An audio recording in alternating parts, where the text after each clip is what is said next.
Somaliland, as a country, has become independent on 26 June 1960.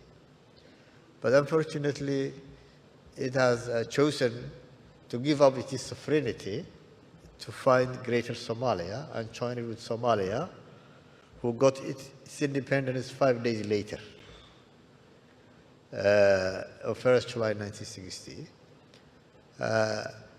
And again, Somaliland has regained or reclaimed its independence on 18 May 1991. But until 1991, it has not been recognized officially by most of the countries. But all the countries in the world have been dealing with Somaliland as a separate entity. Somaliland is a country, is a democratic nation, which holds elections and gives transfer of power. Ladies and gentlemen, our next panel discussion is titled, How Will Strategic Investments Unlock New Frontiers for Economic Growth? This session is moderated by John Defterios. Please join me in welcoming our distinguished panel.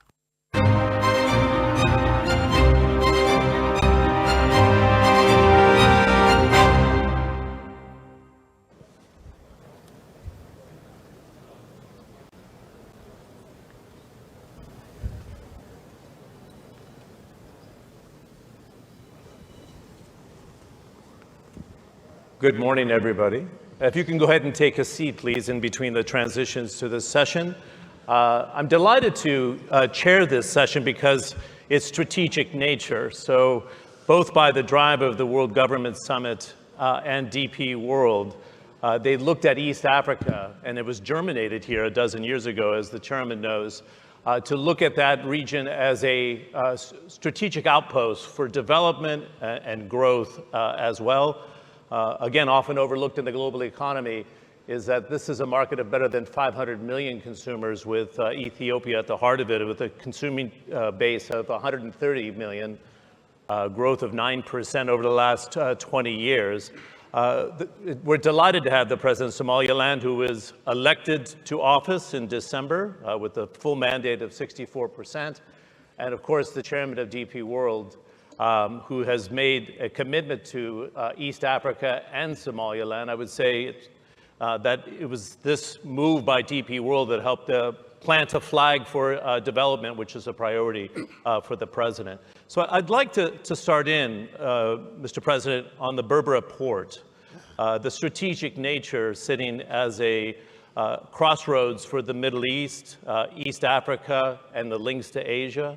We know the disruption to the Gulf of Aden over the last 2 years. What has it meant, that $400 million investment by DP World to economic growth, what it represents to GDP, your income for foreign investment and receipts as a result of the port? Because a lot of people don't understand what actually has been developed on the ground. Thanks.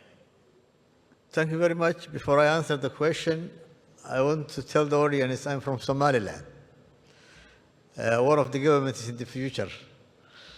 Berbera port is the most famous port in the Red Sea.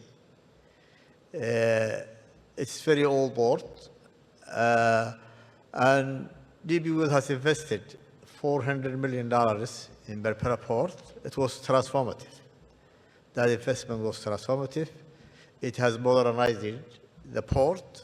It has increased the capacity of the port, and now it became a very important port that can give service to the to most of the African countries that have no port.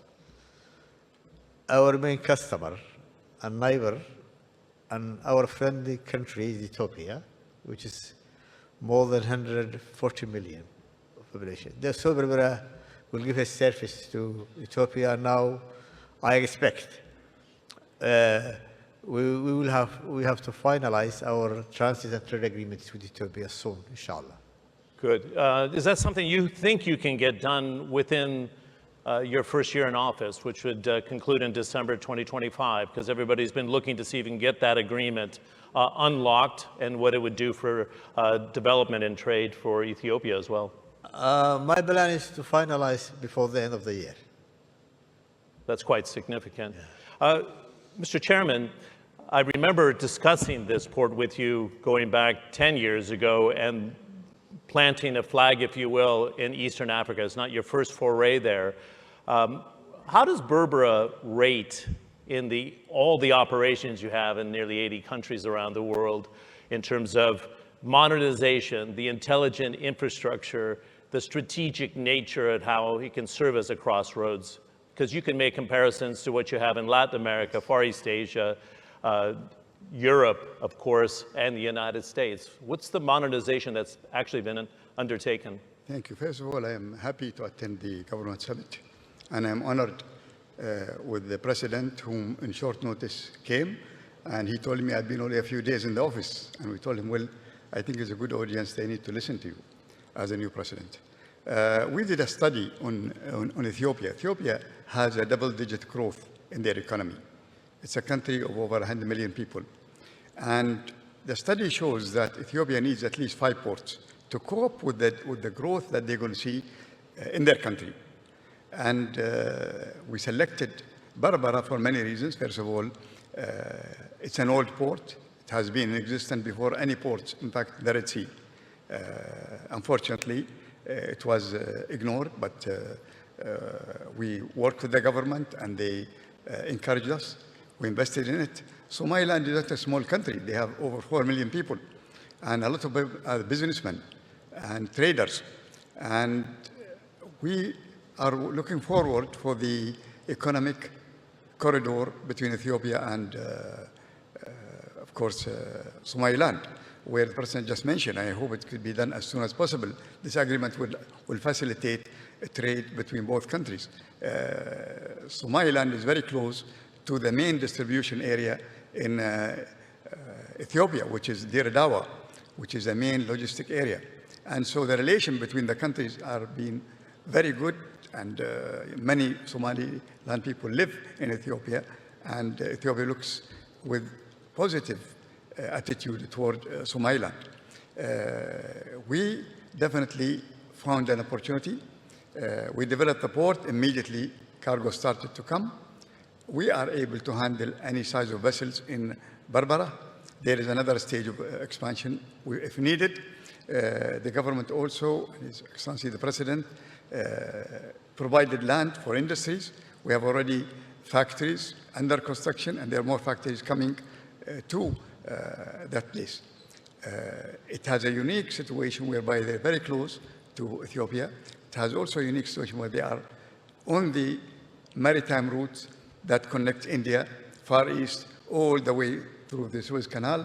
So it's a very strategic location, but also for business, we have been very happy with the growth of the business. Good. I'd like to have the strategic input, Chairman, on why the UAE, I like to say UAE Inc., decided to go into Somaliland, because you were in there before anybody else was even thinking about it. So what was the strategic decision, the geopolitical, geoeconomic decision to say, you know what, we can make this work. This country's not recognized, and I want to talk to the President officially with global recognition for statehood. But you took a risk, and it's paying off dividends. But why? Let me tell you, when we invest in any country, we don't look at any political motive or strategic even. Strategy is not important for us. What's important for us is, can I develop a business? Can I make companies benefit as shipping line to use this location? Can this location become profitable operation? This is very important, crucial. And we look at the growth of the GDP. If the GDP is growing, then that means the cargo will grow. So that is the reason why. Second, traditionally, business from Africa is very important for us. And for many, many centuries. In fact, when you look at Kenya, Tanzania, Somalia, and Ethiopia, they are main traders of Dubai for a long time. A lot of re-export goes to those countries. So it's natural that we set up there. And I tell you, when we set up, immediately companies from Dubai also and Abu Dhabi set up there to provide services. So it is part of us really encouraging and strengthening our trading relation with Africa. Great. Mr. President, I don't want to put you on the spot here because it's a very strategic time for Somaliland. Some would not want to be on the radar of President Trump, especially allies with tariffs, and I want to address that with the chairman in the next question. But this new administration is talking about recognition for Somaliland, and I'm curious what strings are attached. What do you need to provide to the U.S. administration? But I think the Trump administration sees exactly what DP World and the UAE sees here in terms of its positioning, the military capabilities, the access into the seas without disruption of the Gulf of Aden. What's on the table here, if you can share where we are today with global recognition for statehood? Well, regarding the current situation of the whole world, Somaliland is located in a very strategic location. It has 850 kilometers of seashore in the Gulf of Aden. Somaliland, Berbera, both the port and the airport has been used previously during the Cold War. One is by Russians and one is by Americans. So you can understand the strategic location of Berbera. Somaliland, as a country, has become independent on 26 June 1960. But unfortunately, it has chosen to give up its sovereignty to find Greater Somalia and join it with Somalia, who got its independence 5 days later, on 1st July 1960. And again, Somaliland has regained or reclaimed its independence on 18 May 1991. But until 1991, it has not been recognized officially by most of the countries, but all the countries in the world have been dealing with Somaliland as a separate entity. Somaliland is a country, is a democratic nation, which holds elections and gives transfer of power. What's going to be the result of this recognition by President Trump? Does it jumpstart global official recognition as a country, in your view, sir? Regarding our democratic administrative system, we are expecting everywhere from the international community.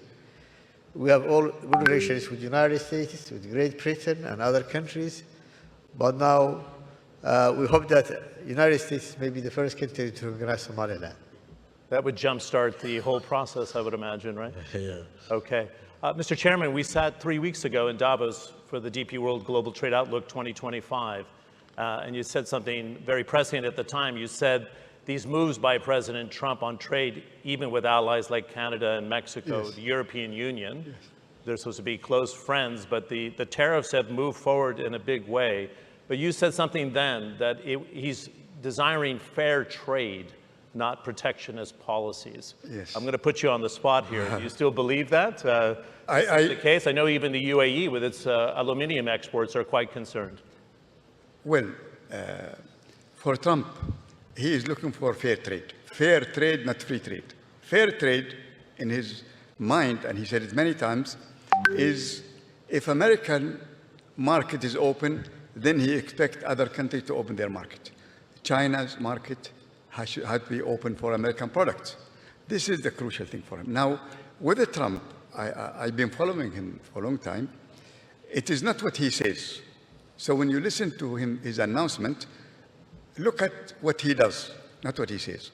When he said, for example, about Canada, I'm going to put a tariff. And then deliberately he will threaten so that he can go back and negotiate a deal. He's a businessman. He wants to make a deal. He wants people to come to the table to discuss. So with the Canadian, he asked them to do something. They fulfilled it. With the Mexican, it's all held. It's not going to be applicable. I think even with China, there'll be threats of retaliatory tariffs, but eventually the goal from him is not to fight, is not to sit on the table and discuss. So sometimes he comes with a very tough announcement, but what he wants is the people who listen to it to come and sit on the table to negotiate. At the end of the day, he wants to negotiate a deal.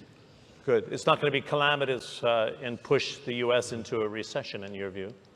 I don't know about recession, but I don't believe that he wants to stop trade.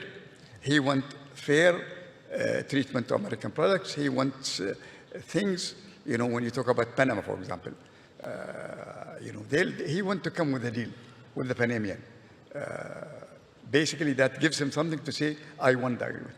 Good. Mr. President, any final thoughts as we conclude? Because there's also a potential for the military commanders to come into Somaliland as well. Hopefully, right? That relationship will continue and develop.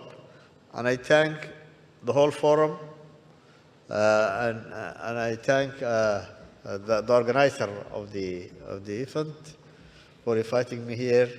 Thank you very much. Good. Nice to meet you in person. President Abdul Ali, Chairman Sultan bin Sulaim. Can we have a nice round of applause for both of them? Thank you very much. Thank you.